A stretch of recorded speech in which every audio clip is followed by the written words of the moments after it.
മന്ത്രത്തിന്റെ പേരെന്താ? ഹരേ കൃഷ്ണ മഹാമന്ത്രം. എല്ലാരും നോട്ട്ബുക്ക് എടുത്തിട്ടുണ്ടല്ലോ. നമ്മളിപ്പം ചൊല്ലിയ മന്ത്രത്തിന്റെ പേരാണ് ഹരേ കൃഷ്ണ മഹാമന്ത്രം. ഇതിനെ മറ്റൊരു പേര് പറയും ഷോഡശനാമം. സംസ്കൃതം എത്ര പേർക്കറിയാം? ഷോഡശം എന്ന് പറഞ്ഞാൽ 16 അക്ഷരം. 16 അക്ഷരമുള്ള നാമത്തിനെയാണ് ഷോഡശനാമം എന്ന് പറയുന്നത്.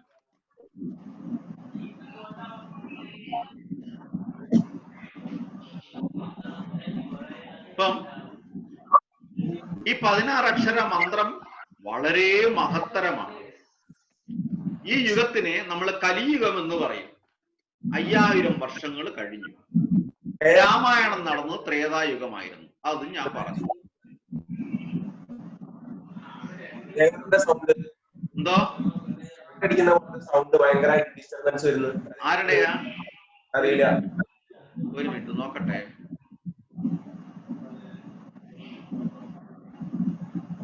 ആ ഓക്കെ, ഇപ്പൊ റെഡിയല്ലേ? ഓക്കെ. അപ്പം കാർത്തിക സംസാരിക്കുമ്പോൾ മൈക്ക് ഓൺ ചെയ്യണം. എല്ലാവരും സംസാരിക്കുമ്പോൾ മൈക്ക് ഓൺ ചെയ്ത് സംസാരിക്കണം. ഓക്കെ, പ്രത്യേകം നോക്കണം. അപ്പം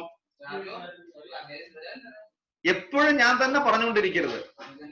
ചോദിക്കുമ്പോ ഇങ്ങോട്ടും കൂടെ പറയാം. എനിക്കും പഠിക്കണ്ടേ? അപ്പം കലിയുഗത്തിലെ മന്ത്രത്തിന്റെ പേരാണ്, കലിയുഗത്തില് നമ്മള് ചെല്ലേണ്ട മന്ത്രത്തിന്റെ പേരാണ് ഹരേ കൃഷ്ണ മഹാമന്ത്രം. ഈ മന്ത്രത്തിന് മറ്റൊരു പേരും കൂടെ പറയും ഷോഡശനാമം. അതായത് 16 അക്ഷര മന്ത്രം. എന്തുകൊണ്ടാണ് കലിയുഗത്തിലെ മന്ത്രം? നമ്മൾ എന്ത് പഠിക്കുമ്പോഴും അതിന് റെഫറൻസ് കാണും. റെഫറൻസ് ഇല്ലാതെ നമ്മൾ ഒന്നും പഠിക്കത്തില്ല, ഇല്ലേ? അപ്പം ഇതിന്റെ റെഫറൻസ് നമുക്ക് എത്ര ഉപനിഷത്തുക്കളുണ്ട്? 108 ഉപനിഷത്തുക്കളുണ്ട്. 18 പുരാണങ്ങള്, 4 വേദങ്ങള്, 108 ഉപനിഷത്തുക്കൾ. അതിലെ 108 ഉപനിഷത്തിലെ ഒരു ഉപനിഷത്തിന്റെ പേരാണ് കലി സന്ധാരണ ഉപനിഷത്ത്. കലി സന്ധാരണ ഉപനിഷത്ത്. ഈ കലി സന്ധാരണ ഉപനിഷത്താണ് കലിയുഗത്തിലെ വളരെ ഇമ്പോർട്ടൻസ്. അപ്പൊ കലി സന്ധാരണ ഉപനിഷത്തില് കലി എന്ന് പറഞ്ഞു കഴിഞ്ഞാൽ വിഷമതകൾ, പ്രയാസങ്ങൾ തരുന്ന ആളിനെ കലി എന്ന് പറയും. ഈ പ്രയാസങ്ങളിൽ നിന്ന് മുക്തി നേടാനുള്ള മന്ത്രമാണ് കലിസന്ധാരണ ഉപനിഷത്തിൽ കൊടുത്തിരിക്കുന്ന 16 അക്ഷര മന്ത്രം.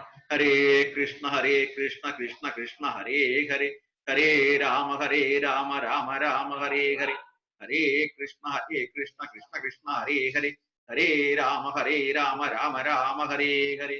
അപ്പം ഇത് നമ്മൾ ദിവസവും ചൊല്ലിക്കഴിഞ്ഞാല് നമ്മുടെ ബ്രെയിൻ IQ പവർ കൂടും. സത്യം തന്നെയാണ് പറയുന്നത്. ഒരു മാസം കണ്ടിന്യൂ ആയിട്ട് ഒരേ സമയത്ത് കഴിവതും രാവിലെ തന്നെ ചെയ്തു നോക്കൂ. 30 ദിവസം കഴിയുമ്പോൾ നമ്മുടെ IQ പവർ കൂടുന്നത്, നമ്മുടെ ഫേസിന്റെ ശോഭ, ഓറൽ പവർ കൂടുന്നത് ഒക്കെ നമുക്ക് കാണാൻ പറ്റും. ബ്ലാക്ക് ഒക്കെ ഇങ്ങനെ വൈറ്റ് ആയിക്കൊണ്ടേയിരിക്കും. ഭയങ്കര പവർഫുൾ ആയിരിക്കും മുഖത്തിന്. ആരും നമ്മുടെ ഫേസിലോട്ട് നോക്കാൻ നോക്കും. നമുക്ക് ദേഷ്യപ്പെട്ട് വരുന്ന ഒരാള് ദേഷ്യപ്പെടാൻ വേണ്ടിയിട്ട് വരുന്നതായിരിക്കാം, ചിരിച്ചങ്ങ് പോകും. അത്ര പവർ കൂടും നമ്മള് ദിവസവും ഹരേ കൃഷ്ണ മഹാമന്ത്രം ചൊല്ലിക്കഴിഞ്ഞാൽ. ഈ രാമായണം എഴുതിയ ആരാണ്? വാൽമീകി മഹർഷി. വാൽമീകി മഹർഷി. Very good. ആ മഹാബലിന്റെ ഒരു മുടിയില് 3 ഫീറ്റ് ഉണ്ട്. മഹാബലിന്റെ വാമനന്റെ ഇത് ഹെഡിന്റെ.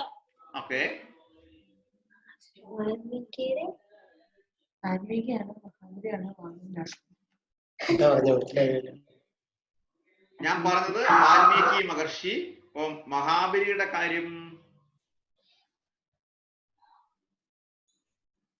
ഓക്കെ, അവിടെ നിൽക്കട്ടെ, ഞാൻ പറയാം. വാൽമീകി മഹർഷിയുടെ മറ്റൊരു പേരെന്തായിരുന്നു?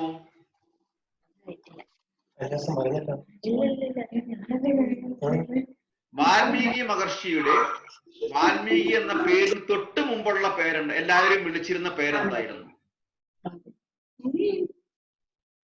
സ്റ്റാർട്ടിംഗ് ലെറ്റർ പറഞ്ഞുതരാമോ? സ്റ്റാർട്ടിംഗ് ലെറ്റർ പറഞ്ഞുതരാമോ? അട്ടാളനായിരുന്നു. അല്ല, ഫസ്റ്റ് ലെറ്റർ കെ ആണ്, എ ആണ്, അത് അവസാനത്തെ ലെറ്റർ പറയാം. ഓക്കെ. എൻ. അതല്ല ഫസ്റ്റ് ലെറ്റർ. ഫസ്റ്റ് ലെറ്ററോ? ഈക്ക് മുമ്പുള്ളത്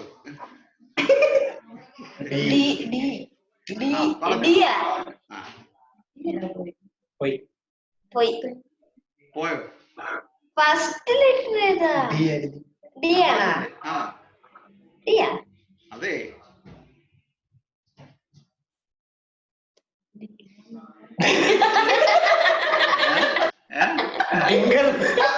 എന്താ പറഞ്ഞേ? നന്നായി നന്നായി നന്നായി. ഡാക്കിനി പറഞ്ഞില്ലല്ലോ, ഇനി ഡിങ്കൻ വരും, ഡാക്കിനി വരും, ഒരുപാട് വരും. പിന്നെ ഞാൻ പണ്ടൊരു ഭൂതത്തിന്റെ പേര് പറഞ്ഞായിരുന്നല്ലോ, അതെന്ത്? കർക്കടി. കർക്കടി വരും. ദിവാകരൻ. ദിവാകരൻ. അയ്യോ, അത് കേട്ടില്ല. ദിവാകരൻ എന്നായിരുന്നു വാൽമീകി മഹർഷിയുടെ മുമ്പുള്ള പേര്. വെറും കാട്ടാളനായിരുന്നു. അതുകൊണ്ടാണ് ഞാൻ ആദ്യം പറഞ്ഞത് each and every action having equivalent reaction.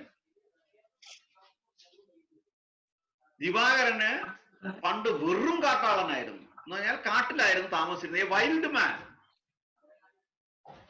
അതിലെ വരുന്ന ആൾക്കാർ, പണ്ട് റോഡൊന്നും ഇല്ലല്ലോ, ഇതുപോലുള്ള ഹൈവേകളൊന്നുമില്ല. അപ്പൊ ഷോർട്ട് കട്ട് എല്ലാം വനത്തിലൂടെയാണ് പോയിക്കൊണ്ടിരുന്നത്, ഫോറസ്റ്റിലൂടെ പോയിക്കൊണ്ടിരിക്കുക. അപ്പൊ അവിടെ എന്ത് ചെയ്യും?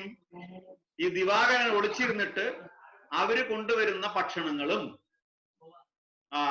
സ്വർണങ്ങളും അല്ലെങ്കിൽ മറ്റു കാര്യങ്ങളും എല്ലാം മോഷ്ടിച്ചെടുക്കും. ചിലപ്പോ അവരെ കൊല്ലുകയും ചെയ്യും. വളരെ cruel man, A killer, A Hunter. അങ്ങനെ വരുമ്പോൾ സപ്തർഷികൾ എന്ന് പറഞ്ഞ 7 മഹാമുനിമാരും അങ്ങനെ നടന്നു വന്നു. ഇപ്പൊ ദിവാകരനെ സംബന്ധിച്ചിടത്തോളം ഋഷികളെന്നോ പിന്നെ മറ്റുള്ള ആരെന്നുള്ള ഒന്നുമില്ല. ആര് വന്നു കഴിഞ്ഞാലും തട്ടിപ്പറിക്കാൻ നിൽക്കും. അങ്ങനെ ഈ മുനികളെയും വഴിയിൽ തടഞ്ഞു. മുനികൾ പറഞ്ഞു, ഞങ്ങളുടെ കയ്യിൽ ഒന്നുമില്ല നിനക്ക് തരാൻ വേണ്ടി. ഇനി ഞങ്ങളൊരു ചോദ്യം ചോദിക്കുകയാണ്. നീ ചെയ്യുന്നതെല്ലാം തെറ്റാണ്, ഇങ്ങനെ ചെയ്യാൻ പാടില്ല, ആരിൽ നിന്ന് ആരെയും ഉപദ്രവിക്കാൻ പാടില്ല, ഒരാളെയും ഡിസ്റ്റർബ് ചെയ്യാൻ പാടില്ല, ഒരാൾക്കും ദോഷം വരുന്ന കാര്യങ്ങൾ ചെയ്യാൻ പാടില്ല, ഒരാൾക്ക് വിഷമം ഉണ്ടാക്കുന്ന വാക്കുകൾ പോലും നമ്മൾ പറയരുത്. അതിനെയാണ് അഹിംസ എന്ന് പറയുന്നത്. അഹിംസയുടെ ഇംഗ്ലീഷിൽ എന്താ പറയുന്നത്?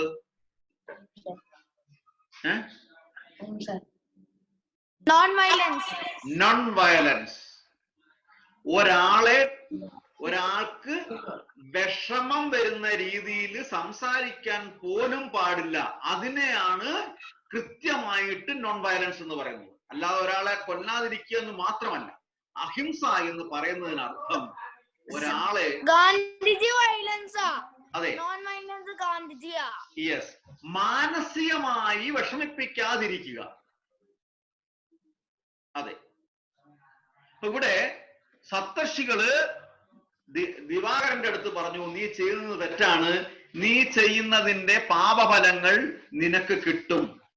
അപ്പം ദിവാകരൻ പറഞ്ഞു, ഞാൻ എന്തിനീ പാപഫലങ്ങൾ അനുഭവിക്കണം? എനിക്ക് മാത്രമല്ല ഞാൻ ഈ തട്ടിപ്പറിക്കുന്നത്, എന്റെ ഭാര്യ അവിടെ ഉണ്ട്, എന്റെ മക്കൾ അവിടെ ഉണ്ട്. പ്രത്യേകം ഹസ്ബൻഡ്സ് നോട്ട് ദ പോയിന്റ്. എന്റെ ഭാര്യ അവിടെ ഉണ്ട്, എന്റെ മക്കൾ അവിടെ ഉണ്ട്, അവരാണ് കൂടുതൽ അനുഭവിക്കുന്നത്. അതിന്റെ ഒരു ചെറിയൊരു ഭാഗം, ഒരു നേരം മാത്രമേ ഞാൻ ആഹാരം കഴിക്കുന്നുള്ളൂ, ബാക്കിയെല്ലാം അവരാണ് അനുഭവിക്കുന്നത്. അപ്പൊ സപ്തർഷികൾ പറഞ്ഞു, ഒരു കാര്യം ചെയ്യ്, നീ പോയിട്ട് നിന്റെ ഭാര്യയോടും മക്കളോടും ചോദിക്കുക, ഞാൻ ഈ ചെയ്യുന്നതെല്ലാം പാപമാണെന്ന് ഇതേപോലെ സപ്തർഷികൾ പറയുന്നു. അങ്ങനെയാണെങ്കിൽ ഈ പാപത്തിന്റെ ഭൂരിഭാഗം പങ്കും നിങ്ങൾ കൂടിയല്ലേ ഷെയർ ചെയ്യേണ്ടത് എന്ന് ചോദിച്ചിട്ട് വരാൻ പറഞ്ഞു. അങ്ങനെ ഈ ദിവാകരൻ വീട്ടില് പോയി ഭാര്യയെടുത്തും മക്കളെടുത്തും കാര്യങ്ങളൊക്കെ ഇങ്ങനെ പറഞ്ഞു. നോക്കൂ, ഞാൻ സ്വന്തമായിട്ട് അധ്വാനിക്കാതെ ഞാൻ അവിടെ വരുന്നവരെ പിടിച്ചു പറിച്ചിട്ട് അവരുടെ ക്യാപിറ്റൽ, അവരുടെ ഇൻകമാണ് ഞാൻ എടുത്തുകൊണ്ട് വരുന്നത്, അല്ലെങ്കിൽ അവരുടെ ബിലോങ്ങിങ്സ് ആണ് ഞാൻ എടുക്കുന്നത്. ഇതിനൊക്കെ ഒരു റിസൾട്ട് വരും, നെഗറ്റീവ് റിസൾട്ടാണ്. ആ നെഗറ്റീവ് റിസൾട്ട് ഞാൻ അനുഭവിക്കണം, നിങ്ങളും അനുഭവിക്കേണ്ടതല്ലേ? അപ്പം മക്കള് പറഞ്ഞു, ഇതിലൊന്നും എനിക്കൊരു പങ്കുമില്ല, ഇതെല്ലാം അച്ഛനും അമ്മയും നോക്കിക്കൊള്ളുന്നതുകൊണ്ട് മക്കള് പോയി. ഭാര്യ പറഞ്ഞു, നോക്കൂ, നിങ്ങൾ എന്റെ ഭർത്താവാണ്, എനിക്ക് ആഹാരം തരേണ്ടത്, എന്നെ പ്രൊട്ടക്ട് ചെയ്യേണ്ട റെസ്പോൺസിബിലിറ്റി നിങ്ങളുടേതാണ്. നിങ്ങൾ എന്തു ചെയ്യുന്നു എന്ന് നോക്കേണ്ടത് എന്റെ ആവശ്യമില്ല. നിങ്ങൾ എന്ത് ചെയ്തു കഴിഞ്ഞാലും അതിന്റെ ബാഡ് റിസൾട്ട് ഉണ്ടെങ്കിൽ അത് നിങ്ങൾ തന്നെ അനുഭവിക്കണം. ഞാൻ ചോദിച്ചിട്ടില്ല നിങ്ങൾ ഇങ്ങനെ ചെയ്തിട്ടാണ് കൊണ്ടുവരേണ്ടതെന്ന്. ദിവാകരന് വളരെ പ്രയാസമായി, വിഷമമായി. അങ്ങനെ തിരിച്ചു വന്നിട്ട് സപ്തർഷികളെടുത്ത് പറഞ്ഞു, ശരിയാണ്, ഞാൻ ചെയ്തത് വളരെ തെറ്റാണ്. അത് ഭാര്യയും പറഞ്ഞു തെറ്റാണെന്നുള്ളത്. പക്ഷെ ഭാര്യയും മക്കളും റെഡിയല്ല. They are not ready to accept the bad result. അപ്പം ഞാൻ തന്നെ അനുഭവിക്കണം. അപ്പം ഇതെങ്ങനെ ഈ പാപങ്ങളിൽ നിന്ന് മുക്തനാകാം എന്ന് ചോദിച്ചു. അപ്പൊ സപ്തർഷികൾ പറഞ്ഞു, ഞങ്ങളൊരു യാത്രയ്ക്ക് പോവുകയാണ്, തിരിച്ച് യാത്ര കഴിഞ്ഞ് വരുന്നത് വരെ നീ ഇവിടെ ഇരുന്നിട്ട് രാമ രാമ രാമ എന്ന് ജപിക്കണം എന്ന് പറഞ്ഞുകൊണ്ടേ ഇരിക്കണം. അപ്പൊ ഈ ദിവാകരൻ പറഞ്ഞു, നോക്കൂ, എനിക്ക് ഒരു വാക്കും സംസാരിക്കാൻ അറിയാം, എന്റെ നാക്ക് തിരിയത്തില്ല, ടങ് ട്വിസ്റ്റർ അല്ലേ, എനിക്കറിയില്ല. എനിക്ക് ഒരേ ഒരു വാക്കേ അറിയത്തുള്ളൂ, കൊല്ലുക, മര. സംസ്കൃതത്തിലെ വേടാണ് മര, കൊല്ലുക. അത് മാത്രമേ എനിക്ക് അറിയത്തുള്ളൂ.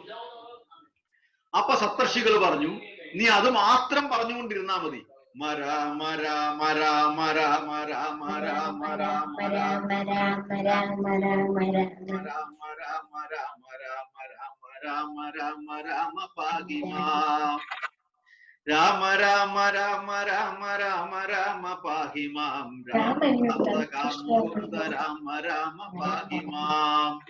സപ്തർഷികൾ തിരിച്ചനേക വർഷങ്ങൾ കഴിഞ്ഞതിന് ശേഷമാണ് സപ്തർഷികൾ വരുന്നത്.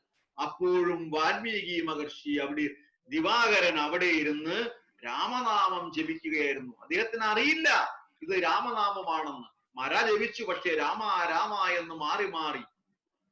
വാൽമീകിയെ ചിതൽക്കുറ്റുകൊണ്ട് മൂടി. അങ്ങനെ 2 സുഷിരങ്ങൾ മാത്രമായി സപ്തർഷികൾ വന്നിട്ട് ഈ ചിതലിനെയെല്ലാം മാറ്റിയപ്പോൾ ഈ രത്നാകരൻ ഒരു സന്യാസിയായിട്ട് മാറിയിരിക്കുന്നത് കണ്ടു. ദിവാകരൻ ഒരു സന്യാസിയായിട്ട് മാറിയിരിക്കുന്നത് കണ്ടു. എല്ലാ ക്യാരക്ടറുകളും മാറി നേരെ ഓപ്പോസിറ്റ് റിസൾട്ട് വന്നു. എന്താണ് വന്നത്? ശുദ്ധനായി, പ്യുവറായി, നല്ല മനുഷ്യനായി. അങ്ങനെ ശ്രീരാമചന്ദ്രൻ ഈ രാമായണം എഴുതാനുള്ള സാഹചര്യവുമായി. ഓക്കെ, പറഞ്ഞോളൂ. പ്രഭു, എന്താ ഇതിനകത്ത് വാൽമീകി രത്നാകരനല്ലേ, ദിവാകരൻ അല്ലല്ലോ? രത്നാകരൻ, സോറി, രത്നാകരൻ, കറക്റ്റ്, രത്നാകരൻ, ക്ഷമിക്കണം, രത്നാകരൻ. എന്റെ നാവിന്റെ ഒരു പെട. Thank you. രത്നാകരൻ. ഓക്കെ, ദിവാകരന്റെ ഏത് കഥാപാത്രമായിരുന്നു? രത്നാകരൻ. അങ്ങനെ രത്നാകരൻ എന്നുള്ള ആ കാട്ടാളൻ ക്വാറന്റൈൻ പീരീഡ് കഴിഞ്ഞപ്പോൾ നമ്മളെല്ലാരും ബഹുമാനിക്കുന്ന ഒരു വലിയൊരു മഹർഷിയായിട്ട് മാറി. ആ മഹർഷി ശ്രീരാമചന്ദ്രനെ കുറിച്ച് എഴുതി ആ രാമായണം നമ്മൾ വായിക്കാനിടയായി. എത്ര വലിയ മഹത്തായ കാര്യമാണ് ചെയ്തത്. ഇപ്പൊ ഏതൊരു പ്രവൃത്തിയും പ്യുവറായിരിക്കണം. അതിന് കോൺസെൻട്രേഷൻ വളരെ ആവശ്യമാണ്. അപ്പൊ നമ്മുടെ ലൈഫില് ആദ്യത്തെ ഫസ്റ്റ് പ്രിൻസിപ്പിള്, നമ്മുടെ ഒബ്ജക്റ്റീവ് നമ്മൾ അറിഞ്ഞിരിക്കണം. ആ ഒബ്ജക്റ്റീവിനെ നമ്മൾ ഫോക്കസ് ചെയ്തിരിക്കണം. വേറൊന്നും ശ്രദ്ധിക്കരുത്. മെഡിറ്റേഷൻ വളരെ ആവശ്യം. ഫോക്കസിന് മെഡിറ്റേഷൻ ആവശ്യമാണ്. ആ മെഡിറ്റേഷൻ കലിയുഗത്തില് മഹാമന്ത്ര ജപമാണ്, വേറൊന്നുമല്ല. പലരും പലതും പറയും. അത് നമ്മള് റോഡില് ഈ ഫുഡ് കോർട്ടുകൾ കാണുന്നതിന്റെ കൂട്ടാണ്. പല ഹോട്ടലുകളും കാണും. പക്ഷേ നല്ല ടേസ്റ്റ് ഉള്ള ഹോട്ടൽ വളരെ റെയർ ആയിരിക്കും. എന്ന് പറഞ്ഞതുപോലെ പല മെഡിറ്റേഷൻ ആക്ടിവിറ്റീസും പറയും. പക്ഷെ നമ്മുടെ മനസ്സ് കോൺസെൻട്രേറ്റ് ആവാനുള്ള മെഡിറ്റേഷണൽ മന്ത്രം Hare Krishna Krishna Krishna Hare Hare, Hare Rama Rama Rama Hare Hare. And it is proved. Valmiki Maharshi proved. അങ്ങനെ ഒരുപാട് പേര് പ്രൂവ് ചെയ്തിട്ടുണ്ട്. അങ്ങനെ രാമായണത്തിലേക്ക് നമ്മൾ കടക്കുകയാണ്. അത് കടുത്തതിന് ശേഷം എൻ്റെ അടുത്ത് മറ്റൊരു മെഡിറ്റേഷൻ പവറിന്റെ സ്റ്റോറി കൂടെ പറയണം. ഓക്കെ, ഹരേ കൃഷ്ണ. അപ്പൊ നമ്മള് ഇന്ന് വായിക്കാൻ പോകുന്ന ഭാഗം ബോറടിക്കുകയാണെങ്കിൽ, ഉറക്കം വരികയാണെങ്കിൽ കൈ ഉയർത്തണം. നമുക്ക് അവിടെ നിർത്താം. ഓക്കെ, ഇനി നമ്മള് ശ്രീരാമചന്ദ്രന്റെ ലീലകള്, ആക്ടിവിറ്റീസ് ആണ് പറയുന്നത്. മഹാരാജ ഖഡ്വാങ്കന്റെ വംശത്തിൽ ഭഗവാൻ രാമചന്ദ്രൻ വന്നു. പിറന്നത് എങ്ങനെയെന്ന് ഈ അധ്യായം വർണ്ണിക്കുന്നു. അദ്ദേഹം രാവണനെ കൊന്നതും തലസ്ഥാനമായ അയോധ്യയിലേക്ക് മടങ്ങി വരുന്നതും ഉൾപ്പെടെയുള്ള മറ്റ് ചരിതങ്ങളും വർണ്ണിക്കുന്നുണ്ട്. മഹാരാജ ഖഡ്വാങ്കന്റെ മകൻ ദീർഘബാഹുവും അദ്ദേഹത്തിന്റെ പുത്രൻ രഘുവുമായിരുന്നു. രഘുവിന്റെ പുത്രൻ അജൻ, അജപുത്രൻ ദശരഥൻ. ഭഗവാൻ രാമചന്ദ്രൻ ദശരഥപുത്രനായിരുന്നു. തന്റെ ചതുർവിധ വിസ്തരണങ്ങളായി ശ്രീരാമൻ, ലക്ഷ്മണൻ, ഭരതൻ, ശത്രുഘ്നൻ എന്നിവരുടെ രൂപത്തിൽ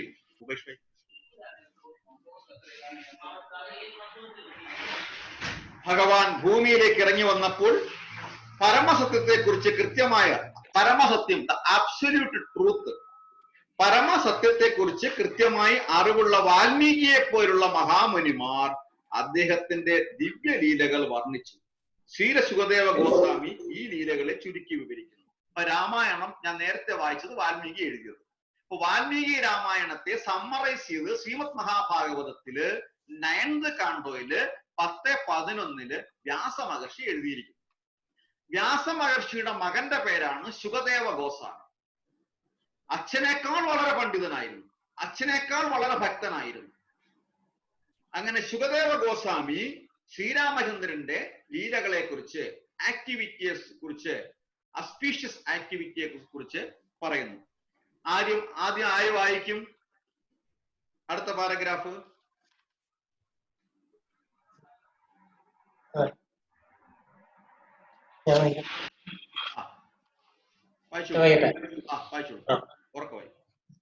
രാമചന്ദ്രൻ വിശ്വാമിത്രനോടൊപ്പം പോയി മാരീചനെ പോലുള്ള രാക്ഷസന്മാരെ കൊന്നു. ബൃഹത്തും ബലമേറിയതുമായ ഹരധനു എന്ന വില്ലൊടിച്ച് സീതാദേവിയെ വേൾക്കുകയും പരശുരാമന്റെ അഹങ്കാരം ശമിപ്പിക്കുകയും ചെയ്തു. പിതാവിന്റെ ഒരു മിനിറ്റ്, ശ്രീരാമചന്ദ്രൻ ഒടിച്ച വില്ലിന്റെ പേര് എഴുതി വെക്കൂ. Note the point. Haradhanu. Haradhanu. Sreeraman ഒടിച്ച വില്ലിന്റെ പേരാണ് ഹരധനു. ഹരധനു. ഹരധനു. ഓക്കെ, വായിച്ചോളൂ. അടുത്ത് വായിച്ചോളൂ. പിതാവിന്റെ ആജ്ഞ അനുസരിക്കാനായി സീതാ ലക്ഷ്മണന്മാരാൽ അനുഗതരായി അദ്ദേഹം കാടകം പോയി.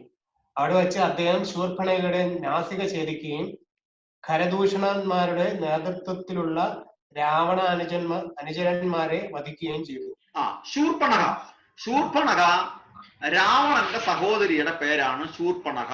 എഴുതി വെച്ചോളൂ. ശൂർപ്പണഖ. ശൂർപ്പണഖ. ഓക്കെ, അടുത്ത വായിച്ചോളൂ. രാവണൻ സീതാദേവിയെ അപഹരിച്ചത് അയാളുടെ ദൗർഭാഗ്യത്തിന് നാന്ദി കുറിച്ചു. മാരീചൻ സ്വർണമാന്റെ രൂപത്തിൽ വന്നപ്പോൾ സീതാദേവിയെ സന്തോഷിപ്പിക്കാനായി ശ്രീരാമൻ അതിനെ പിടിക്കാൻ പുറപ്പെട്ടു. പക്ഷേ അപ്പോൾ ഭഗവാന്റെ അസാന്നിധ്യം മുതലാക്കി രാവണൻ സീതയെ അപഹരിച്ചു. സീതാദേവിയെ കാണാഞ്ഞ് ലക്ഷ്മണന്റെ ഒപ്പം ശ്രീരാമൻ വനത്തിലുടനീളം തിരഞ്ഞു. തിരച്ചിലിനിടയിൽ അവർ ജടായുവിനെ കണ്ടുമുട്ടി. പിന്നീട് ഭഗവാൻ കബന്ധൻ എന്ന ഭീകര ജന്തുവിനെ കൊന്നു. ബാലിയെ കൊന്ന് സുഗ്രീവനുമായി സഖ്യം ചെയ്ത് വാനരന്മാരെ സംഘടിപ്പിച്ച് സേനാബലമുണ്ടാക്കിയ ശ്രീരാമൻ അവരുമായി കടൽ തീരത്തെത്തുകയും സമുദ്രൻ എന്ന സാഗരദേവനെ കാത്തിരിക്കുകയും ചെയ്തു. സമുദ്രൻ വന്നെത്താഞ്ഞപ്പോൾ സാഗരത്തിന് യജമാനായ ഭഗവാൻ കുപിതനായി. അപ്പോൾ സമുദ്രൻ ഓടിപ്പടഞ്ഞെത്തുകയും എന്ത് സഹായവും ചെയ്യാമെന്ന് പറഞ്ഞ് ശരണാഗതനാവുകയും ചെയ്തു. അതിനുശേഷം ഭഗവാൻ സേതുബന്ധനം നടത്തി പാലം പണിതു. വിഭീഷണന്റെ ഉപദേശം സ്വീകരിച്ച് രാവണ രാജധാനിയായ ലങ്കയെ ആക്രമിച്ചു. നേരത്തെ തന്നെ ഭഗവാന്റെ നിത്യസേവകനായ ഹനുമാൻ ലങ്കയെ തീ കൊളുത്തുകയുണ്ടായി. ഇപ്പോഴാകട്ടെ ലക്ഷ്മണന്റെ സഹായത്തോടെ രാമന്റെ സൈന്യം എല്ലാ അസുര യോദ്ധാക്കളെയും കൊന്നൊടുക്കി. ശ്രീരാമചന്ദ്രൻ നേരിട്ട് രാവണനെയും വധിച്ചു. മണ്ഡോദരിയും സപത്നിമാരും രാവണന് വേണ്ടി വിലപിച്ചു. ശ്രീരാമന്റെ ആജ്ഞയനുസരിച്ച് വിഭീഷണൻ മരിച്ചുപോയ എല്ലാ കുടുംബാംഗങ്ങളുടെയും സംസ്കാര കർമ്മങ്ങൾ നിർവഹിച്ചു. ശ്രീരാമൻ വിഭീഷണന് ലങ്ക ഭരിക്കാനുള്ള അധികാരവും ദീർഘായുസ്സും നൽകി. ഭഗവാൻ സീതാദേവിയെ അശോകവനത്തിൽ നിന്ന് മോചിപ്പിക്കുകയും പുഷ്പക വിമാനത്തിലേക്ക് തന്റെ തലസ്ഥാനമായ അയോധ്യയിലേക്ക് കൊണ്ടുപോവുകയും ചെയ്തു. അവിടെ അനുജൻ ഭരതൻ ശ്രീരാമനെ എതിരേറ്റു. ശ്രീരാമൻ അയോധ്യാപുരിയിൽ പ്രവേശിച്ചപ്പോൾ ഭരതൻ ജ്യേഷ്ഠന്റെ മെതിയടികൾ കൊണ്ടുവന്നു വിഭീഷണനും സുഗ്രീവനും വെഞ്ചാമരവും വിശറിയുമേന്തി. ഹനുമാൻ വെൺകൊറ്റക്കുട പിടിച്ചു. ശത്രുഘ്നൻ ഭഗവാന്റെ വില്ലും 2 ശരവും കയ്യിലേന്തി. സീതാദേവി തീർത്ഥങ്ങളിൽ നിന്നുള്ള ജലം നിറച്ച കുംഭം വഹിച്ചു. അംഗദൻ വാളും ജാമ്പവാൻ പരിചയം പിടിച്ചു. ലക്ഷ്മണനും സീതാദേവിയുമൊത്ത് ശ്രീരാമചന്ദ്രൻ എല്ലാ ബന്ധുജനങ്ങളെയും കണ്ടു. അതിനുശേഷം വസിഷ്ഠ മഹർഷി ശ്രീരാമചന്ദ്രനെ രാജാവായി അഭിഷേകിച്ചു. ശ്രീരാമചന്ദ്രന്റെ അയോധ്യയിലെ ഭരണത്തിന്റെ ചെറിയൊരു വർണ്ണനയോടെ അധ്യായം അവസാനിക്കും. ഹരേ കൃഷ്ണ. നമ്മൾ രാമായണം മുഴുവൻ വായിച്ചു കഴിഞ്ഞു. രാമ രാമ രഘുരാമ രാമ രാമ രഘുരാമ രാമ രാമ രഘുരാമ രാമ രാമ രഘുരാമ രഘുരാമ ശ്രീരാമ. എത്ര പേർക്കറിയാം പാട്ട് പാടാൻ അറിയാമോ ഈ പാട്ട്? ഇവിടെ 1-2 കാര്യങ്ങൾ പറഞ്ഞു. സീതാദേവിയെ അപഹരിച്ചതോടെ രാവണന് നാശമുണ്ടായി. നമ്മൾ അന്നേരം അറിയേണ്ടത് എന്താണ്? സ്ത്രീകള് ലക്ഷ്മി ദേവിയുടെ പര്യായമാണ്, അമ്മയാണ്. ഒരിക്കലും ഒരു സ്ത്രീയെ ഉപദ്രവിക്കാൻ പാടില്ല.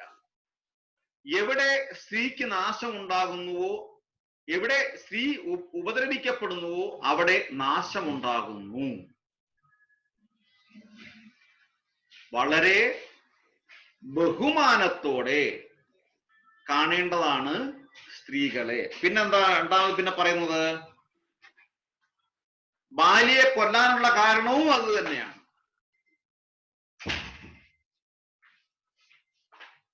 എന്തിനാണ് ബാലിയെ കൊന്നത്? സുഗ്രീവന്റെ ഭാര്യയെ ചെയ്യരുതാത്തത് ചെയ്തു. സഹോദരന്റെ ഭാര്യയെ പിടിച്ചുകൊണ്ടില്ല. അതെ, ഇവിടെ എല്ലാം നോക്കൂ. മഹാഭാരതത്തിലാണെങ്കിലും മഹാഭാരത യുദ്ധം തന്നെ ഉണ്ടായത് ശ്രീകൃഷ്ണ ഭഗവാൻ അന്ന് തീരുമാനിച്ചു കഴിഞ്ഞു. കൗരവ സദസ്സില് ദുര്യോധനൻ ദ്രൗപദിയുടെ സാരി അഴിക്കാൻ ശ്രമിച്ചപ്പോൾ അന്ന് ഭഗവാൻ തീരുമാനിച്ചു കഴിഞ്ഞു കൗരവ കുലത്തിന്റെ നാശം. രാവണൻ ഏറ്റവും വലിയ സ്കോളർ ആയിരുന്നു, എല്ലാ വേദങ്ങളും അറിയായിരുന്നു, ഒരുപാട് വരങ്ങൾ നേടിയിരുന്നു. പക്ഷെ എന്ത് ചെയ്യാം, ഭഗവാനെ കുറിച്ച് അറിയാൻ വയ്യാതായി പോയി. സ്ത്രീകളോട് മോശമായിട്ട് പെരുമാറി. അവസാനം മോശമായിട്ട് പെരുമാറി എന്ത് ചെയ്ത് ലക്ഷ്മി ദേവിയുടെ അടുത്ത് തന്നെ ചെന്നു. ലക്ഷ്മി ദേവിയും പിടിച്ചുകൊണ്ട് വന്നു. അന്ന് ശ്രീരാമചന്ദ്രൻ തീരുമാനിച്ചു നിന്റെ നാശം തുടങ്ങിക്കഴിഞ്ഞു. 2, സമുദ്രത്തിന്റെ ആദ്യത്തെ ഫ്ലോട്ടിംഗ് ബ്രിഡ്ജാണ് ശ്രീരാമചന്ദ്രൻ ഉണ്ടാക്കിയത്. ആദ്യത്തെ ഫ്ലോട്ടിംഗ് ബ്രിഡ്ജ് സേതുബന്ധനം. അവിടെ സമുദ്രദേവനും അഹങ്കരിച്ചു. അവസാനം വരുണനോട് ശ്രീരാമചന്ദ്രൻ ദേഷ്യപ്പെട്ടു, ആക്രോശിച്ചു. അവസാനം വന്ന് ശരണാഗതി, സറണ്ടറിങ്. അപ്പൊ നമ്മുടെ ജീവിതത്തിന്റെ വിജയം സറണ്ടറിങ്ങിലൂടെ മാത്രമേ, ഭഗവാന് മുന്നിലുള്ള സറണ്ടറിങ്ങിലൂടെ മാത്രമേ പറ്റത്തുള്ളൂ. പിന്നെ ശ്രീരാമചന്ദ്രൻ 14 വർഷം വനത്തിൽ പോയ സമയത്ത് ശ്രീരാമചന്ദ്രന്റെ സഹോദരൻ ഭരതൻ ജ്യേഷ്ഠന് വേണ്ടിയിട്ട് മാത്രം, അതാണ് ധർമ്മം, ജ്യേഷ്ഠന് വേണ്ടിയിട്ട് മാത്രം ഭരിച്ചു. ശ്രീരാമചന്ദ്രൻ അതും ആ സിംഹാസനത്തിൽ ഇരുന്നില്ല. അതാണ് ധർമ്മം എന്ന് പറയുന്നത്. നമ്മൾക്ക് ഏൽപ്പിച്ചിരിക്കുന്ന നമ്മുടെ റെസ്പോൺസിബിലിറ്റി മാത്രമാണ് നമ്മൾ ചെയ്യേണ്ടത്. മറ്റൊരാളുടെ ധർമ്മം എടുത്ത് ചെയ്യാൻ പാടില്ല എന്നുകൂടി ഭരതൻ നമുക്ക് കാണിച്ചു തരുന്നു. മറ്റൊരാളുടെ കർമ്മങ്ങളിലേക്ക് അനാവശ്യമായി കൈയിടാൻ പാടില്ല എന്നുകൂടി നമുക്ക് പറഞ്ഞു തരുന്നു. അങ്ങനെ വീണ്ടും തിരിച്ചു വന്ന് ശ്രീരാമചന്ദ്രനെ അഭിഷേകമൊക്കെ. ഇതിനിടയ്ക്ക് വേറൊരു കഥാപാത്രം കൂടെ വരുന്നു. ആരാണ്? ജഡായു. ജഡായു എന്ന പക്ഷിശ്രേഷ്ഠൻ വളരെ വലിയ മുത്തച്ഛനാണ്. ഒരു മിനിറ്റ്.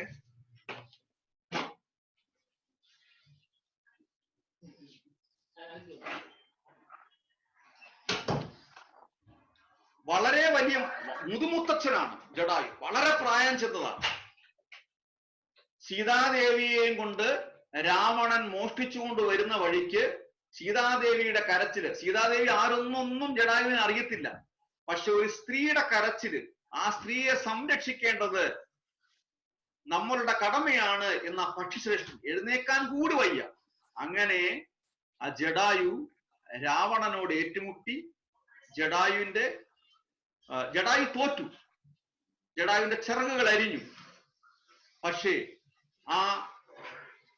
എന്താണ് ആ ഉദ്യമം, രക്ഷിക്കാനുള്ള ഉദ്യമത്തില് ആ ചെറിയൊരു എഫർട്ട്, നമ്മള് ഭഗവാനിലേക്ക് പോകാൻ ചെറിയൊരു എഫർട്ട് എടുത്താൽ മതി, അതിന് വലിയൊരു ഗുണം കിട്ടും. ശ്രീരാമചന്ദ്രൻ ജഡായുവിനെ അനുഗ്രഹിച്ചു. ആ ജഡായുവിന്റെ എവിടെയാണ് ജഡായുവിനെ ചിറകരിഞ്ഞ് വീഴ്ത്തത് അറിയാമോ? കേരളത്തിൽ ജഡായുമംഗലം. അതെവിടെയാണ്? ഏത് ജില്ലയിലാണ്?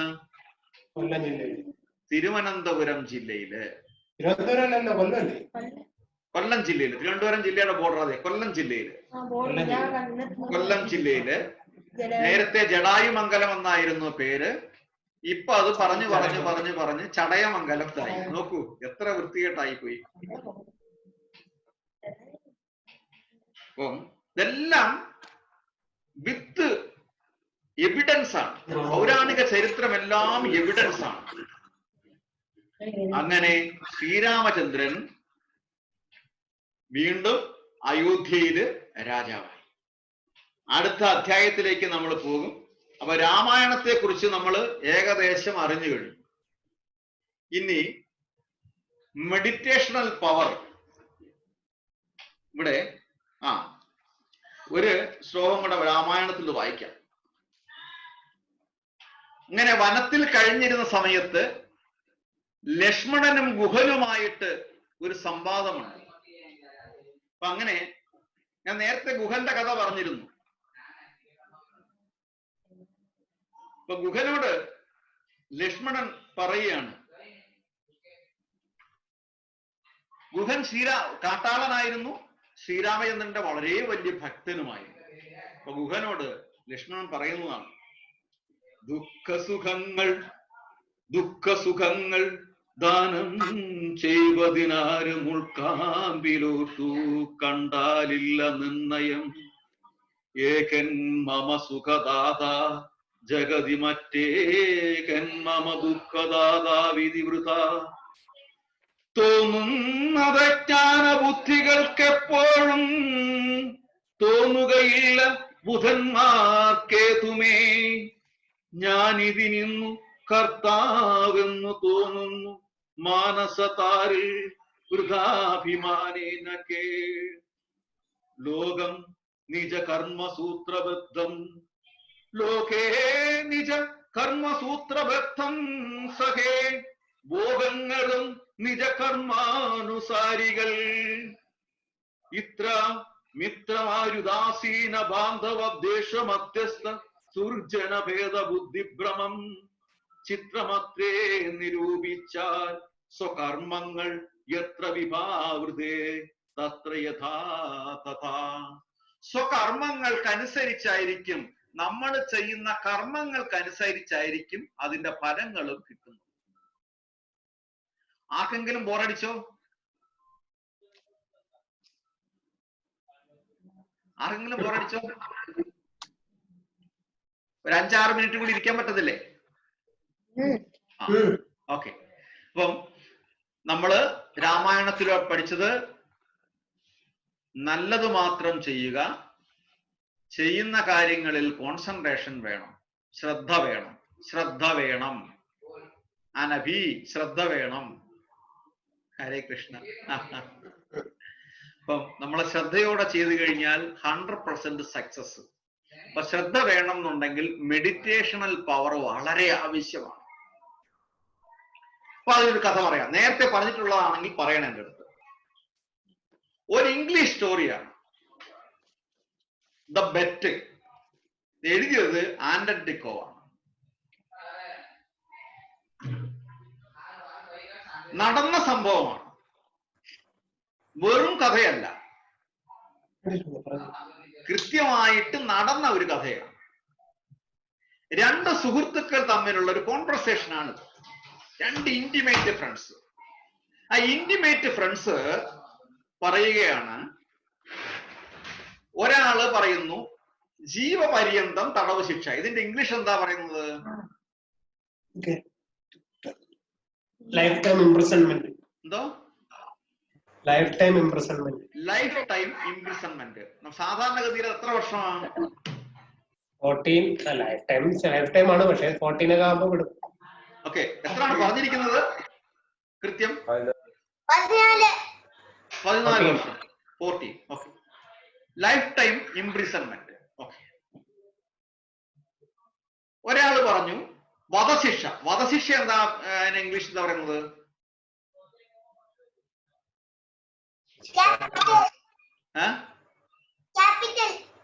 Capital punishment. Okay, very good.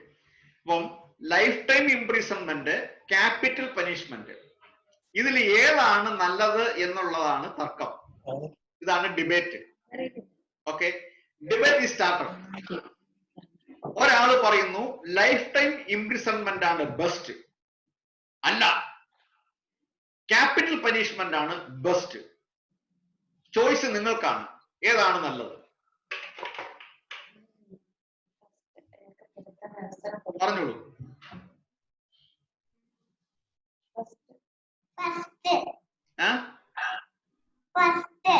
എന്താ? ലൈഫ് ടൈം ഇംപ്രിസൺമെന്റോ? Life time. ഓക്കെ. ഇനി അടുത്ത ആര് പറയുന്നുണ്ട്? Life time. Life time. എല്ലാരും സ്റ്റോറി അറിയാൻ തോന്നുന്നല്ലോ. പറഞ്ഞോളൂ, ആര് പറയുന്നു? ഏതാണ്? Life time imprisonment or capital punishment, ഏതാണ് ബെസ്റ്റ്? Life time imprisonment. കാരണം ആൾക്ക് പറയണ്ട, ഞാൻ ചോദിക്കാം. ഓക്കെ, ഞാൻ ചോദിക്കുന്നത് വരെ പറയണ്ട. ഓക്കെ, ക്യാപിറ്റൽ പനിഷ്മെന്റ് ആണ് കറക്റ്റ് എന്നുള്ളത് എത്ര പേർക്ക് അറിയാം? എത്ര പേര് പറയുന്നു? കൈ പൊക്കിക്കോളൂ. ക്യാപിറ്റൽ ഞാൻ പറയുന്നത് ക്യാപിറ്റൽ പനിഷ്മെന്റ് ആണ്. എത്ര പേര് കൈവെക്കും? Capital punishment. ഒരാൾ പറഞ്ഞു കൈവെക്കാൻ പാടില്ല. Okay, capital punishment. Life time എത്ര പേര് കൈവെക്കുന്നുണ്ട്?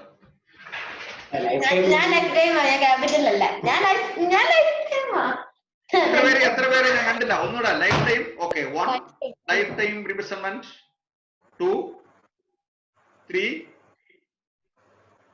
4. ഓക്കെ, 4 ഗ്രൂപ്പ്, 4 പേര് പറഞ്ഞു ലൈഫ് ടൈം ഇംപ്രിസൺമെന്റ് ആണ് നല്ലത്. ഒരാൾ പറഞ്ഞു ക്യാപിറ്റൽ പനിഷ്മെന്റ് ആണ്. ഇനി ഞാൻ പറയാം, ലൈഫ് ടൈം ഇംപ്രിസൺമെന്റ് 14 വർഷം കണ്ടംപ്റ്റ് സെൽ. ആരുമില്ല കേട്ടോ, 14 വർഷം കിടക്കണം. അതുകൊണ്ടാണ് അവിടെ ഡിബേറ്റ് വന്നത്. It is impossible. അതിലും ഭേദം ഒറ്റയടിക്ക് മരിക്കുന്നതാണ് നല്ലത്, ക്യാപിറ്റൽ പനിഷ്മെന്റ് ആണ് നല്ലത്. നമ്മൾ ഒരു വേദനയും പറഞ്ഞ ടക്ക് ഒരു പിടി ഡിങ് അറിഞ്ഞില്ല.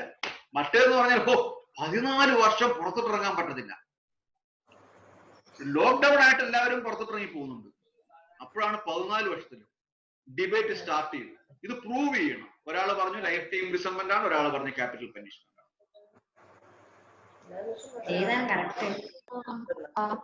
ലൈഫ് ടൈം ഇംപ്രിസൺമെന്റ് ആണെങ്കിൽ തെറ്റ് ചെയ്ത ആൾക്ക് കുറച്ച് സമയം കിട്ടും തെറ്റ് മാറ്റാൻ, അല്ലെങ്കിൽ ലേൺ ഫ്രം യുവർ മിസ്റ്റേക്സിന് study to learn from their mistakes. Okay, very good. So Okay. നല്ലതല്ലേ ലൈഫ് ടൈം ഇംപ്രിസൺമെന്റ്? നമുക്ക് നല്ലതാണോ നോക്കാം. എന്തായാലും നല്ലതാ, ആൻസർ കൊള്ളാം. Very good. ഓക്കെ, തീർച്ചയായിട്ടും. ഇത് ഈ സ്റ്റോറി നേരത്തെ കേട്ടിരുന്നു? ഇല്ല, ഒപ്പീനിയനാ. ഓക്കെ, തീർച്ചയായിട്ടും. Thank you. ഞാൻ കേട്ടില്ല, അമ്മ കേട്ടിട്ടുണ്ട്. ഓക്കെ,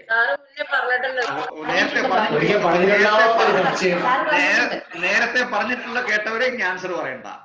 ഓക്കെ, പണ്ടെങ്ങാണ്ടോ കേട്ട പോലെ. ഓക്കെ, അത് ആക്ച്വലി പണ്ട് യൂണിവേഴ്സിറ്റിയിൽ പഠിക്കാനുണ്ടായിരുന്നത്. യൂണിവേഴ്സിറ്റിയിൽ ഒരു കഥയായിരുന്നു, ഒരു ഇംഗ്ലീഷിലെ ഒരു ചാപ്റ്റർ ആയിരുന്നു ഇത്. പിന്നെ അത് കഴിഞ്ഞിട്ട് ആൾ ഇന്ത്യ റേഡിയോയില് ശ്രീകണ്ഠൻ നായർ ഇതിനെ നാടകാവിഷ്കാരം ചെയ്തു. പിന്നെ ഇതിനെ പിന്നീട് ഞങ്ങള് പഠിക്കുന്ന സമയത്ത്, കോളേജിൽ പഠിക്കുന്ന സമയത്ത് ഞാൻ ഇതിനെ ഒരു അമേച്വർ കഥാപ്രസംഗമാക്കി മാറ്റി. അപ്പം ഡിബേറ്റ് സ്റ്റാർട്ട് ചെയ്തു, പ്രൂവ് ചെയ്യണം. അങ്ങനെ ലൈഫ് ടൈം ഇംപ്രിസൺമെന്റ് ആണ് നല്ലത് എന്ന് പറഞ്ഞ ആ സുഹൃത്തിനോട് ഈ ക്യാപിറ്റൽ പനിഷ്മെന്റ് ആണ് നല്ലത് എന്ന് പറഞ്ഞ സുഹൃത്ത് ബി പറഞ്ഞു, അങ്ങനെയാണെങ്കിൽ നീ അത് പ്രൂവ് ചെയ്യണം. നീ 14 വർഷം ഒരു മുറിയില് പുറത്തിറങ്ങാതെ കഴിയണം. നിനക്ക് ആവശ്യമുള്ളതെല്ലാം ഞാൻ കൊണ്ടുതരും. അങ്ങനെ അത് ഫ്രണ്ട് എ സമ്മതിച്ചു.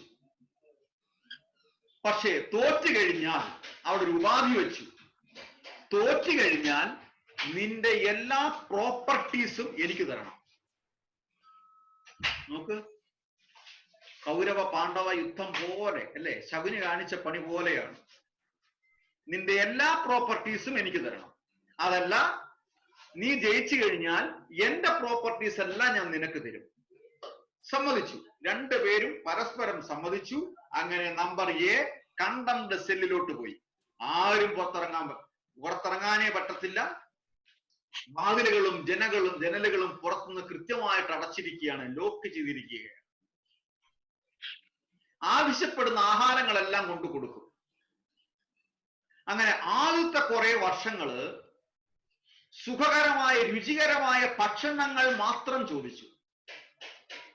അങ്ങനെ ഭക്ഷണങ്ങൾ കഴിച്ച് വളരെ സുഖകരമായിട്ടോ അസുഖകരമായിട്ടോ എങ്ങനെയോ വർഷങ്ങൾ കഴിഞ്ഞു. അങ്ങനെ വർഷങ്ങൾ കഴിഞ്ഞു പോയപ്പോഴത്തേന് അദ്ദേഹത്തിന് ബോറടിച്ചിട്ട് പറഞ്ഞു, എനിക്ക് സിനിമകളൊക്കെ കാണണം, അപ്പൊ എനിക്ക് ടി വി ഒക്കെ വേണമെന്ന് പറഞ്ഞു. അങ്ങനെ ടി വി കൊണ്ട് കൊടുത്തിട്ടു, ആവശ്യമായ സിനിമകൾ കാണാൻ പറഞ്ഞു. അത് അങ്ങനെ കുറെ കാലം കഴിഞ്ഞു പോയി. അങ്ങനെ കുറെ കാലം കഴിഞ്ഞു പോയപ്പോഴത്തേന് അദ്ദേഹം വീണ്ടും ബോറടിച്ചിട്ട് വീണ്ടും ചോദിക്കും, ആഹാരങ്ങളൊക്കെ വേണം, ഇന്നത് വേണം, അതൊക്കെ വേണം, ഇത് വേണം, എല്ലാം കൊടുത്തു. എന്തൊക്കെ ചോദിക്കുന്നു അതെല്ലാം കൊണ്ട് കൊടുക്കുമായിരുന്നു. അങ്ങനെ വീണ്ടും വർഷങ്ങൾ കഴിഞ്ഞപ്പോഴത്തേന് അദ്ദേഹം പിന്നെ മിണ്ടാതായി, ഒന്നും മിണ്ടുന്നില്ല. അപ്പൊ ഇദ്ദേഹം വിചാരിച്ചു, ബി എന്ന ഫ്രണ്ട് വിചാരിച്ചു, ഓ ഇദ്ദേഹത്തിന് ഭ്രാന്തായിട്ടുണ്ട്, അല്ലെങ്കിൽ മരിച്ചുപോയോ, ഒന്നും അറിയാൻ വയ്യാലോ, ഒന്നും ചോദിക്കുന്നില്ല. അങ്ങനെ വീണ്ടും നിരന്തരമായി വിളിച്ചവൻ പറഞ്ഞു, ആഹാരങ്ങളൊക്കെ കുറച്ചു, ആഹാരം പഴയതുപോലൊന്നും കഴിക്കുന്നില്ല, വെള്ളം മാത്രം ചോദിക്കുന്നു, അല്ലെങ്കിൽ ജ്യൂസ് മാത്രം ചോദിക്കുന്നു. അങ്ങനെയുള്ള പിന്നെ കുറെ കഴിഞ്ഞപ്പോ അദ്ദേഹം പറഞ്ഞു, എനിക്ക് വായിക്കാൻ കുറെ പുസ്തകങ്ങൾ, നോവലുകൾ വേണമെന്ന് പറഞ്ഞു. നോവലുകളൊക്കെ, പുസ്തകങ്ങൾ, അദ്ദേഹത്തിന് ഇഷ്ടപ്പെട്ട പുസ്തകങ്ങളൊക്കെ കൊടുത്തു. അതും കുറെ വർഷങ്ങൾ കഴിഞ്ഞപ്പോൾ പറഞ്ഞു അതെല്ലാം വായന നിർത്തി. പിന്നെ അദ്ദേഹത്തിന് സ്പിരിച്വൽ ബുക്സുകൾ കുറെ, പറഞ്ഞോളൂ, എന്തോ കൈ കാണിച്ചല്ലോ, ഇല്ല, സ്പിരിച്വൽ ബുക്സുകൾ വേണമെന്ന് പറഞ്ഞു. അങ്ങനെ സ്പിരിച്വൽ ബുക്സ് കുറെ കൊടുത്തു, അത് കുറെ ഇങ്ങനെ വായിച്ചു. അങ്ങനെ ആ സ്പിരിച്വൽ ബുക്സുകൾ ഇങ്ങനെ കുറെ വായിച്ചു. പിന്നീട് ഒന്നും കേൾക്കുന്നില്ല, ഒരനക്കവുമില്ല, ഒന്നുമില്ല. വർഷങ്ങൾ ഇങ്ങനെ വരികയാണ്. ഈ ബി വിചാരിച്ചു, ഓ ഇദ്ദേഹത്തിന്റെ കാര്യം കട്ട പുകയായി, ഇദ്ദേഹം മരിക്കാൻ പോവുകയാണ്, വിളിച്ചിട്ട് കേൾക്കുന്നതുമില്ല, ഒന്നും ചെയ്യുന്നില്ല. അങ്ങനെ ഇദ്ദേഹം സന്തോഷിച്ചുകൊണ്ടിരിക്കുന്ന അവസ്ഥയിലാണ് അദ്ദേഹം വീണ്ടും സംസാരിച്ചു തുടങ്ങിയത്, എനിക്ക് വീണ്ടും കുറച്ച് ബുക്കുകൾ വേണമെന്ന് പറഞ്ഞു. അങ്ങനെ വീണ്ടും കുറെ സ്പിരിച്വൽ ബുക്സുകൾ വായിക്കാൻ കൊടുത്തു. അവസാനം ബി എന്ന ഫ്രണ്ടിന് ഭയങ്കര ആശങ്കയായി. ഇദ്ദേഹം ജീവിക്കാൻ പോവുകയാണ്, ഇദ്ദേഹം മരിക്കുന്നില്ല, 14 വർഷം പൂർത്തിയാകാൻ പോവുകയാണ്. അങ്ങനെ ആയിക്കഴിഞ്ഞാൽ എന്റെ എല്ലാ പ്രോപ്പർട്ടീസും അദ്ദേഹത്തിന് കൊടുക്കേണ്ടി വരും. പന്തയത്തിൽ എന്റെ സുഹൃത്ത് എ ജയിക്കും. ലൈഫ് ടൈം ഇംപ്രിസൺമെന്റ് ആണ് നല്ലതെന്നുള്ളത് പ്രൂവ് ചെയ്യും. നേരത്തെ പറഞ്ഞ പ്രോമിസ് അനുസരിച്ചിട്ട് എല്ലാ പ്രോപ്പർട്ടീസ് കൊടുക്കേണ്ടി വരും. അദ്ദേഹം വിഷമിച്ചു, ഭയങ്കരമായിട്ട് വിഷമിച്ചു. ആ 14 വർഷം പൂർത്തിയാകാറായി. ആ ദിവസം വന്നു, രാത്രിയായി, 12 മണിയായി. നെഞ്ചിടിപ്പോടെ ആ ബി എന്ന ഫ്രണ്ട് എ എന്ന ഫ്രണ്ടിനെ കാണാൻ ചെല്ലുകയാണ്. ആ ഫ്രണ്ടിന്റെ അടുത്ത് പറഞ്ഞു, ഏതാനും മിനിറ്റുകൾ കഴിയുമ്പോൾ, ഏതാനും നിമിഷങ്ങൾ കഴിയുമ്പോൾ നിങ്ങൾ ജയിക്കും, എന്റെ പ്രോപ്പർട്ടീസ് എല്ലാം നിങ്ങൾക്ക് തരണം, ഞാൻ പന്തയത്തിൽ തോൽക്കും, അതിനു മുമ്പ് ഈ വിജയം നമുക്ക് ആഘോഷിക്കാം. അദ്ദേഹം അതിവിശിഷ്ടമായ പാനീയം, ജ്യൂസ്, അതിവിശിഷ്ടമായ വൈൻ കൊണ്ടുവന്ന് 2 ഗ്ലാസ്സിൽ കൊണ്ടുവന്നിട്ടുണ്ടായിരുന്നു. ഈ വൈൻ കുടിച്ചുകൊണ്ട് നിങ്ങളുടെ ഈ 14 വർഷത്തെ ലൈഫ് ടൈം ഇംപ്രിസൺമെന്റ് വിജയിച്ചതായി ആഘോഷിക്കാം എന്ന് പറഞ്ഞു. അതിനുശേഷം ഞാൻ നിങ്ങളുടെ സർവന്റ് ആണ്, എന്റെ എല്ലാ ബിലോങ്ങിങ്സും ഞാൻ നിങ്ങൾക്ക് തരാൻ പോവുകയാണ് എന്ന് പറഞ്ഞു. അദ്ദേഹം അപ്പം എ എന്ന സുഹൃത്ത് ചോദിച്ചു, ഏത് ബിലോങ്ങിങ്സ്, ഏത് പ്രോപ്പർട്ടി, അങ്ങനെ ഒരു ഓണർഷിപ്പ് നമുക്കുണ്ടോ, ഇത് നമ്മളുടേതാണോ എന്ന് ചോദിച്ചു. ഒന്നും നമ്മളുടേതല്ല, നിന്റേതും എന്റേതും എന്നൊരു വ്യത്യാസമില്ല, അതുകൊണ്ട് നീ എനിക്ക് തരാമെന്ന് പറഞ്ഞത് എനിക്ക് വേണ്ട, ഇതൊന്നും നമ്മൾ ജീവിതത്തിൽ കൊണ്ടുപോവുകയില്ല, ഒരിക്കലും ഒരു ഓണർഷിപ്പ്, ഒന്നിനോടൊരു ഓണർഷിപ്പ് പാടില്ല. ഈ ബി എന്ന സുഹൃത്ത് അതിശയിച്ചു, അങ്ങ് പറയുന്നത് ഉള്ളതാണോ, തരണ്ടേ, ഞാൻ ഒന്നും തരണ്ടേ? വളരെ ഉള്ളിൽ നിന്നുള്ള സന്തോഷം പ്രകടിപ്പിച്ചുകൊണ്ട് മറച്ചു വെക്കാൻ കഴിയാതെ സംശയത്തോടെ, എന്നാൽ അതോടൊപ്പം തന്നെ സംശയത്തോടെ ചോദിക്കുകയാണ്. 3 പ്രാവശ്യം ചോദിച്ചു, ഞാൻ ഒന്നും തരണ്ടേ?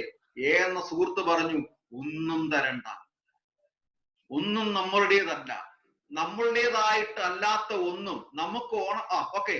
ഋഷികേശ് എന്തെങ്കിലും പറയാനുണ്ടോ?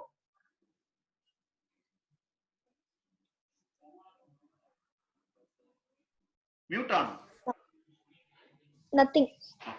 അങ്ങനെ ഈ ബി എന്ന സുഹൃത്ത്, എ എന്ന സുഹൃത്ത് പറഞ്ഞു, നമ്മളുടേതായ ഓണർഷിപ്പ് ഇല്ലാത്ത ഒന്നും നമുക്ക് വേറൊരാൾക്ക് പ്രോമിസ് ചെയ്യാൻ പറ്റത്തില്ല. ഇത് തന്നെയല്ലേ മഹാബലി ചെയ്തതും. മഹാബലിയുടേതാണ് ഈ ലോകം മുഴുവൻ എന്ന് ചിന്തിച്ചു. അതുകൊണ്ടാണ് വാമനൻ ടെസ്റ്റ് ചെയ്തത്. 3 അടി മണ്ണ് മാത്രം എനിക്ക് തന്നാ മതി, 3 feet മാത്രം തന്നാ മതി എന്ന് പറഞ്ഞു. അപ്പോഴാണ് വാമനം വളരെ വലുതായത്. ഓരോ കാലും ഓരോ ലോകത്തിലും വെച്ചു. 3ാമത്തെ ലോകം എവിടെയാണെന്ന് ചോദിച്ചു. അപ്പോഴാണ് മഹാബലിയുടെ ഭാര്യയുടെ പേരെന്താണ്? മഹാബലിയുടെ ഭാര്യയുടെ പേര് നോട്ട്ബുക്കിൽ എഴുതിക്കോളൂ. വിന്ധ്യാവലി. മഹാബലിയുടെ ഭാര്യയുടെ പേരാണ് വിന്ധ്യാവലി. അങ്ങനെ വിന്ധ്യാവലി പറഞ്ഞു, വാമനന്റെ അടുത്ത് പറഞ്ഞു, ഭഗവാനെ, എന്റെ ഹസ്ബൻഡ് ഇഗ്നറന്റ് കൊണ്ട്, അജ്ഞത കൊണ്ട്, വിവരമില്ലായ്മ കൊണ്ട് ചിന്തിച്ചു ഈ ലോകം മുഴുവൻ അങ്ങയുടേതാണ്, എന്റെ ഭർത്താവിൻ്റെതാണ്. ആക്ച്വലി ഈ ലോകം അങ്ങയുടേതാണ്, ഭഗവാന്റേതാണ്. അതുകൊണ്ടാണ് ഭഗവത്ഗീതയില് ഒരു ശ്ലോകം പറയുന്നത്. 10ാമത്തെ ചാപ്റ്ററില് 8ാമത്തെ ശ്ലോകം നമുക്ക് ബൈഹേർട്ട് ചെയ്യാം. അഹം സർവസ്യ പ്രഭവോ മത്തഃ സർവം പ്രവർത്തതേ ഇതി മത്വാ ഭജന്തേ മാം ബുധാഭാവസമന്വിതാഃ. ഞാൻ ഇതിന്റെ വോയിസ് ക്ലിപ്പ് ഇട്ട് തരാം. അഹം സർവസ്യ പ്രഭവോ മത്തഃ സർവം പ്രവർത്തതേ ഇതി മത്വാ ഭജന്തേ മാം ബുധാഭാവസമന്വിതാഃ. ഈ ആധ്യാത്മിക ഭൗതിക ലോകങ്ങളുടെ ഉറവിടം ഞാനാണ്. എല്ലാം എന്നിൽ നിന്നാണ് ഉണ്ടായിരിക്കുന്നത്. ഇതറിയുന്ന ബുദ്ധിമാന്മാർ എന്റെ അടുത്ത് വരും. ഇത് ബൈഹേർട്ട് ചെയ്തിട്ടുള്ള ആർക്കും ചൊല്ലാം ഈ ശ്ലോകം?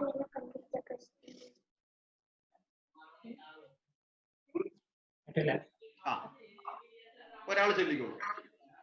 രാഹുൽ ചൊല്ലിക്കോളൂ.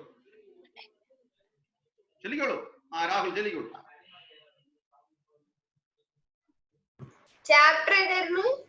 മറന്നുപോയി. 10-ൽ 8. ബൈഹേർട്ട് അറിയാനുള്ളവർ ചെല്ലാൻ പറഞ്ഞു. ബൈഹേർട്ട് നമ്മൾ ചെയ്തിട്ടില്ല. ഓക്കെ, എന്നാ ചൊല്ലിക്കോളൂ. നോക്കി വായിച്ചോളൂ.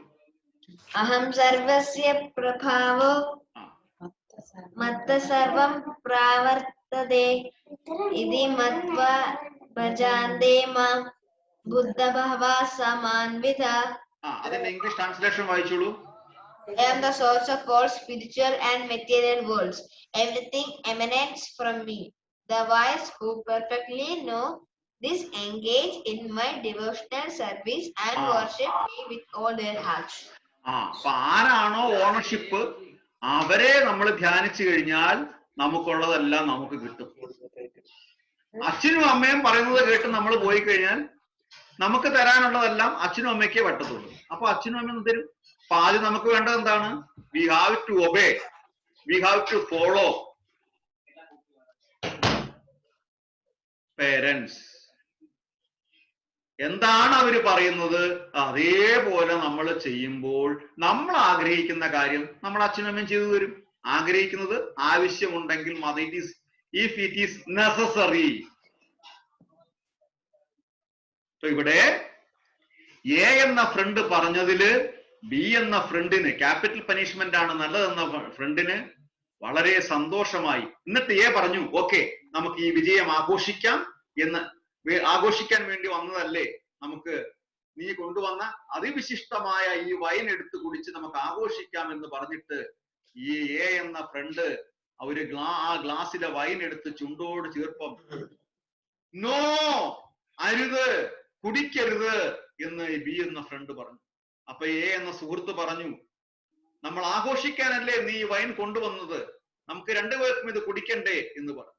ഇല്ല, ഞാൻ തെറ്റ് ചെയ്തു. ഈ പ്രോപ്പർട്ടീസ് എല്ലാം അങ്ങേക്ക് തരണം എന്ന് ഞാൻ വിചാരിച്ച് പേടിച്ചിട്ട് ഞാൻ ഈ വൈനിൽ പോയിസൺ ചേർത്തിട്ടുണ്ട്. എന്നോട് ക്ഷമിക്കണം എന്ന് പറഞ്ഞു. എന്റെ അറിവില്ലായ്മയിൽ ക്ഷമിക്കണം എന്ന് പറഞ്ഞു.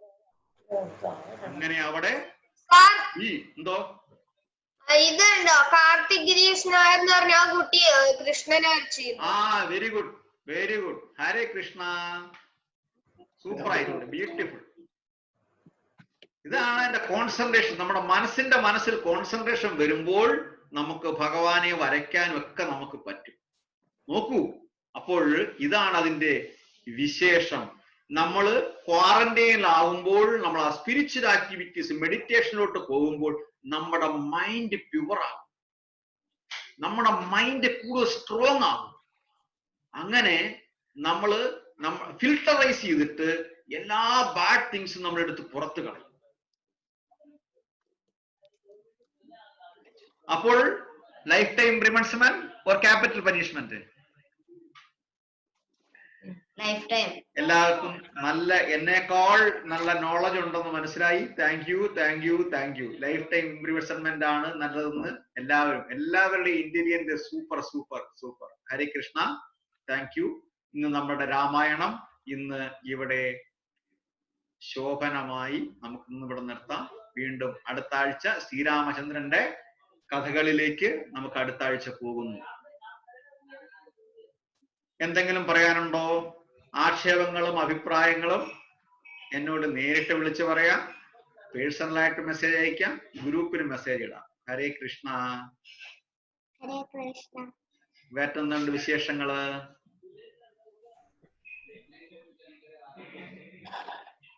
മനോജി അച്ഛൻ എങ്ങനുണ്ട്? തിങ്കളാഴ്ച ഉണ്ടല്ലോ ഞങ്ങളെ ഹാപ്പി ബർത്ത്ഡേ. ഓ, തിങ്കളാഴ്ച ഹാപ്പി ബർത്ത്ഡേ ആണോ? ലാസ്റ്റ് മന്ത് അല്ലേ ഹാപ്പി ബർത്ത്ഡേ ഉണ്ടായിരുന്നത്? അനബിയുടെ ആണല്ലേ? നമ്മളിന്നാ മറ്റേ ലക്ഷ്മിയെ കണ്ടില്ലല്ലോ. മറന്നുപോയാണ്.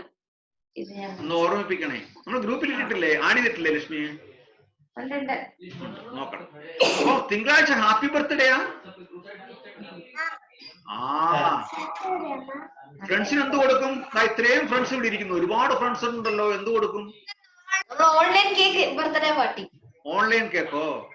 Online birthday party. Online birthday party. Okay, time fix ചെയ്തു കേട്ടോ. ടൈം ഫിക്സ് ചെയ്തു online birthday party. Okay, time fix ചെയ്തിട്ട് ഇൻവൈറ്റ് ചെയ്യണേ. Okay, Hare Krishna.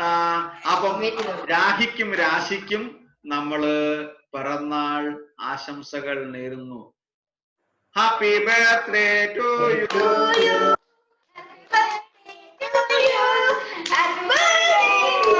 Krishna bless you. രാഖിക്കും രാശിക്കും വേണ്ടിയിട്ട് 3 പ്രാവശ്യം നമുക്ക് ഹരേ കൃഷ്ണ മഹാമന്ത്രം ജപിക്കാം. എന്തോ? ഹരേ കൃഷ്ണ ഹരേ കൃഷ്ണ കൃഷ്ണ ഹരേ കൃഷ്ണ കൃഷ്ണ കൃഷ്ണ ഹരേ ഹരേ ഹരേ രാമ ഹരേ രാമ രാമ രാമ ഹരേ ഹരേ കൃഷ്ണ കൃഷ്ണ കൃഷ്ണ ഹരേ ഹരേ ഹരേ ഹരേ രാമ ഹരേ രാമ രാമ രാമ ഹരേ കൃഷ്ണ ഹരേ ഹരേ കൃഷ്ണ ഹരേ ഹരേ ഹരേ ഹരേ രാമ രാമ രാമ ഋഷികേശ് എന്തോ പറയാൻ വന്നായിരുന്നല്ലോ.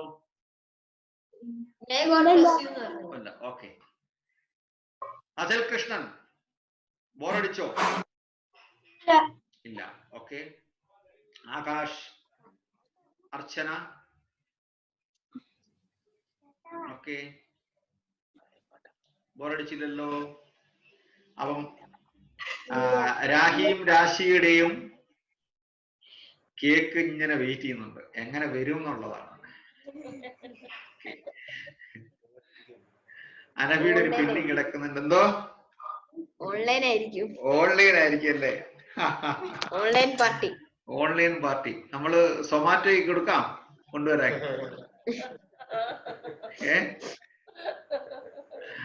ഓക്കെ. എന്താ മനോജിയുടെ അച്ഛൻ എങ്ങനെയാണ് കാര്യങ്ങള് പോകുന്നത്? ഓക്കെ. രാഹുൽജി?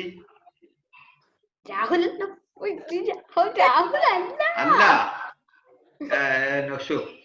പുഷ്പൻജി പുഷ്പൻജി മറിഞ്ഞിരിക്കുന്നോണ്ടല്ലേ, കാണാൻ പറ്റാത്തതുകൊണ്ടല്ലേ? നമ്മള് വലിയ കുടുംബല്ലേ, അപ്പൊ പിന്നെ ഒന്ന് അഡ്ജസ്റ്റ് ചെയ്തതാണ് ക്യാമറയില്. ഓക്കെ, പുഷ്പൻജി പറഞ്ഞോളൂ, എങ്ങനെയുണ്ട് നാട്ടിലെ കാര്യങ്ങള്? കുഴപ്പമില്ല, മെഡിസിൻ നടന്നുകൊണ്ടിരിക്കുന്നു. ആ ഓക്കെ. പറയുന്നത് പോലെ ഭഗവാന്റെ നിവേദ്യ ശിഷ്ടം, അതാണ് ഞാൻ വെള്ളമെങ്കിലും തുളസിയിലിട്ട് കുടിക്കാൻ പറഞ്ഞത്. ദിവസവും കഴിക്കണം, കുടിക്കണം. ചെയ്യുന്നുണ്ട്. Okay okay. ഹരേ കൃഷ്ണ. ജപം ചെയ്യാൻ പറയണം. ചെയ്യാനൊക്കെ കുഴപ്പമൊന്നുമില്ലല്ലോ, ചെയ്യാൻ പറ്റുമല്ലോ? ചെയ്യുന്നുണ്ട് 2 നേരം ചെയ്യുന്നു. തീർച്ചയായിട്ടും നല്ലത് തീർച്ചയായിട്ടും. അപ്പോൾ വാഞ്ചാ കൽപതരുഭ്യശ്ച കൃപാ സിന്ധുഭ്യേവ ച പതിതാനാം പാവനേഭ്യോ വൈഷ്ണവേഭ്യോ നമഃ. രാഹുൽജിയുടെ അമ്മയ്ക്ക് വേണ്ടിയിട്ടും മനോജിയുടെ അച്ഛന് വേണ്ടിയിട്ടും വീണ്ടും പുഷ്പൻജിയുടെ അമ്മയ്ക്ക് വേണ്ടിയിട്ടും പിന്നെ മനോജിയുടെ വേണ്ടിയിട്ടും നമുക്ക് വീണ്ടും 3 പ്രാവശ്യം ഹരേ കൃഷ്ണ മഹാമന്ത്രം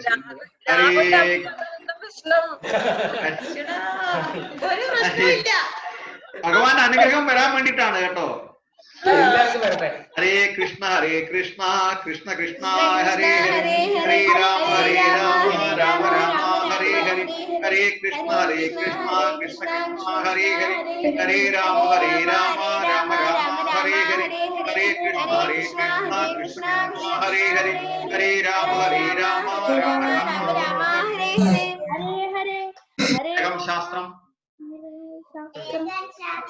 ദേവകീപുത്രഗീതം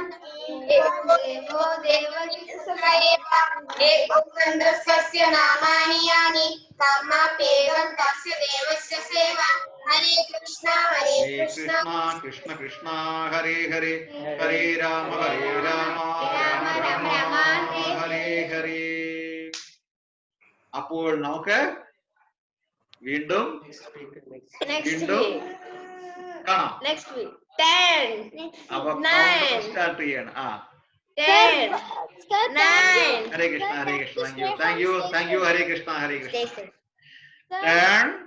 9 Thank you, sir.